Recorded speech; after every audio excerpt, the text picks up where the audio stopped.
সেদিন থাকবে না হাসিনা যেদিন হারে হারে বুঝবে সেদিন উন্নয়নটা কি দেশের উন্নয়নটা কি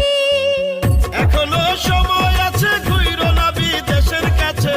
উন্নত দেশ করিতে নেত্রী শেখ হাসিনায় আছে আল্লাহ নবীজির পরে ভরসা রাখেন বিরোধিতা করেন যারা একবারও ভেবেছেন তারা মিথ্যা গুজব ছড়ান যারা একবারও ভেবেছেন তারা অতীতে আপনারা কি উন্নয়ন করেছেন